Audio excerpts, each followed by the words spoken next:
Hi friends, জেলা পরিষদ থেকে নিউ রিকন বিজ্ঞপ্তি প্রকাশিত হয়েছে 2024-এ।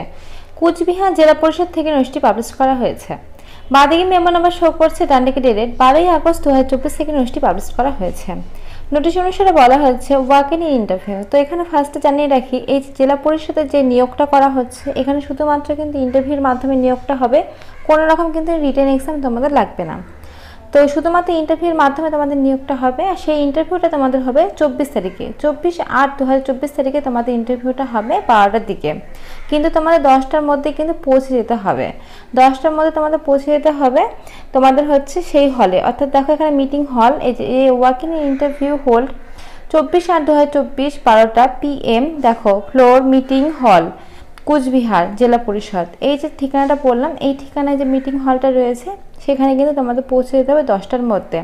10টার মধ্যে যাওয়ার পরে তোমাদের ডকুমেন্টস ভেরিফিকেশন হবে, তারপরে কিন্তু তোমাদের সমস্ত ওখানে যে সমস্ত ফর্মালিটি রয়েছে সমস্ত কমপ্লিট করার পরে তোমাদের 12টা থেকে কিন্তু ইন্টারভিউটা শুরু হবে।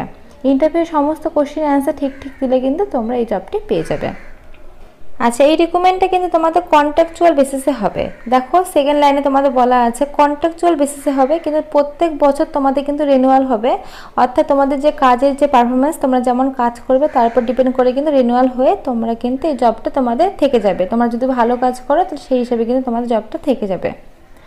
আচ্ছা, তারপরে বলেছে দ্য ইন্টারেস্টেড ক্যান্ডিডেট দেখো requested to the confirm there the process along application and the original documents. তো তোমাদের বলে রাখি সমস্ত অরিজিনাল ডকুমেন্টস নিয়ে যেতে হবে ইন্টারভিউয়ের দিন। তোমাদের ছবি থেকে শুরু করে সমস্ত অরিজিনাল ডকুমেন্টস কিন্তু নিয়ে যাবে। তোমরা এই যে কুচবিহারের লোকাল বাসিন্দা যারা, তারা অ্যাপ্লাইটা যেহেতু করতে পারবে, সেজন্য লোকাল রেসিডেন্সের প্রুফ, তার সঙ্গে তোমাদের মার্কশিট থেকে শুরু করে সার্টিফিকেট, বার্থ সার্টিফিকেট সমস্ত কিছু কিন্তু নিয়ে যেতে হবে তোমাদের ইন্টারভিউয়ের দিন। সেগুলো কিন্তু ডকুমেন্টস ভেরিফিকেশনটা করবে। আর কোনো রকম কিন্তু দেখো যে টিএ বা এক্সট্রা অ্যানাউন্সমেন্ট কিন্তু তোমরা পাবে না, এখানে মেনশন করা রয়েছে। আর তোমাদের কিন্তু যে কোয়ালিফিকেশন, তার মধ্যে কিন্তু তোমাদের কোয়ালিফিকেশনের নাম্বারের উপর বেসিস করে কিন্তু কিছুটা হবে, 50 ওয়েস কিন্তু নাম্বার বেসিস করে তোমাদের এখানে হবে। তো যাদের ভালো নাম্বার রয়েছে তাদের কিন্তু এখানে চাকরিটা পাওয়ার সম্ভাবনাটা বেশি। আর এখানে দেখো আর একবার মেনশন করে দেওয়া হয়েছে তোমাদের ইন্টারভিউটা কখন। আর তোমাদের বলে রাখি তোমাদের বয়সটা কিন্তু তোমাদের দেখে না হবে তোমাদের 1/8/2024 তারিখ অনুসারে, 1 আগস্ট 2024 তারিখ অনুসারে তোমাদের বয়সটা কিন্তু দেখে না হবে। আচ্ছা, এবার বলে দিই নিয়ম অফ দ্য পোস্ট। নিয়ম অফ দ্য পোস্ট দেখো ফার্স্টে তোমাদের রয়েছে জুনিয়র ইঞ্জিনিয়ার পদে তোমাদের না হচ্ছে। এর জন্য এসেন্সিয়াল কোয়ালিফিকেশন বলেছে এ মাস্ট বি দেখো সিটিজেন অফ ইন্ডিয়ার স্থায়ী বাসিন্দা হতে হবে। তারপরে বলেছে দেখো ডিপ্লোমা তোমাদের থাকতে হবে সিভিল ইঞ্জিনিয়ারিং উপর। তারপরে তোমাদের বলেছে দেখো এই যে গভর্নমেন্ট, স্টেট, এই সমস্ত বিষয়ের উপর থেকে যে তোমাদের যদি ইঞ্জিনিয়ারিং কোর্সটা কমপ্লিট করা থাকে এবং এজটা যদি তোমাদের দেখো 23 থেকে 35-এর মধ্যে হয় 1/8/2024 তারিখ অনুসারে, তাহলে কিন্তু এখানে অ্যাপ্লাইটা করতে পারবে। ডিসেবল কোয়ালিফিকেশন এখানে বলে দিয়েছে দেখো কম্পিউটার নলেজ কিন্তু তোমাদের থাকতে হবে বলে দিয়েছে। পার মান্থ তোমাদের 15,000 টাকা স্যালারি দেওয়া হবে। আচ্ছা, সেকেন্ড পোস্টটা কি রয়েছে, 1 জুনিয়র ইঞ্জিনিয়ার পদে তোমাদের না হচ্ছে। আচ্ছা, এখানে তোমাদের মাস্ট বি ইন্ডিয়ান সিটিজেন হলে অ্যাপ্লাইটা করতে পারবে।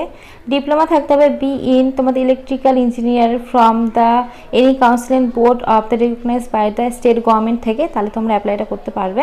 এজ লিমিট বলেছে 23 থেকে 35-এর মধ্যে যদি বয়সটা হয় 1/8/2024 তারিখ অনুসারে, তাহলে কিন্তু আবেদনটা করতে পারবে। ডিসেবল কোয়ালিফিকেশনের ক্ষেত্রে বলেছে কম্পিউটার তোমাদের কিন্তু নলেজ থাকতে হবে। পার মান্থ কিন্তু তোমাদের 15,000 টাকা স্যালারি দেওয়া হবে। তো এই যে 1 নম্বর এবং 2 নম্বর পোস্টে, এই দুটো পোস্ট কিন্তু যারা ফ্রেশার তারা কিন্তু আবেদনটা করতে পারবে। আর 3 নম্বর পোস্টটা যেটা এখন বলবো সেটা ইএক্স সার্ভিসম্যান যারা রয়েছে তারা কিন্তু 3 নম্বর পোস্টের জন্য আবেদনটা করতে পারবে। তো 3 নম্বর পোস্টে রয়েছে 1 জুনিয়র ইঞ্জিনিয়ারিং সিভিল রিটায়ার্ড। আচ্ছা, এখানে বলেছে তোমাদের এর জন্য essential qualification a must be Indian citizen হতে হবে, retired junior engineering SAF of any state government office of the West Bengal. তো এই সমস্ত যদি ডিগ্রি কোর্স তোমাদের করা থাকে এবং এই সমস্ত কোয়ালিফিকেশন যদি থাকে, আর তোমরা যদি এক্স সার্ভিসম্যান হয়ে থাকো অর্থাৎ আগে চাকরি করতে, তারা কিন্তু তোমরা এই 3 নম্বর পোস্টের জন্য আবেদনটা করতে পারবে। এজ লিমিট বলেছে তোমাদের 60 থেকে 64-এর মধ্যে কিন্তু বয়সটা হতে হবে 1/8/2024 তারিখ অনুসারে, তাহলে আবেদনটা করতে পারবে। ডিসেবল কোয়ালিফিকেশন বলেছে এখানে কম্পিউটার নলেজ কিন্তু তোমাদের থাকতে হবে। পার মান্থ এখানে তোমাদের 15,000 টাকা স্যালারিটা হবে। তো যেটা আমি বললাম 3 নম্বর পোস্টে যারা ইএক্স সার্ভিসম্যান রয়েছে তারা অ্যাপ্লাইটা করতে পারবে। আর ফার্স্টে 1 এবং 2 নম্বরটা যারা ফ্রেশার তারা কিন্তু আবেদনটা করতে পারবে। তো তোমার যদি এই সমস্ত কোয়ালিফিকেশন থাকে, এই সমস্ত নলেজ যদি থাকে, তাহলে কিন্তু অবশ্যই তোমরা আবেদনটা করতে পারো। তোমাদের কিন্তু ইন্টারভিউর মাধ্যমে যেহেতু নিয়োগ হচ্ছে, কোনো রকম কিন্তু এক্সাম হবে না। তো এখানে সম্পূর্ণ বিষয়টা বেশ সুন্দরভাবে বলা আছে, দেখতে পাচ্ছ। তো ফ্রেন্ডস, আজকের মতো এইটুকুই। ভিডিওটা ভালো লাগলে অবশ্যই লাইক করো, আর এখন নতুন তো আপডেট পাওয়ার জন্য চ্যানেলটা অবশ্যই সাবস্ক্রাইব করে রাখো। আর এই বিষয়ে যদি কোনো রকম কোশ্চেন থাকে অবশ্যই কমেন্ট বক্সে কমেন্ট করে আমি অ্যান্সার দিয়ে দেবো। তো আজকের মতো এইটুকুই, ধন্যবাদ।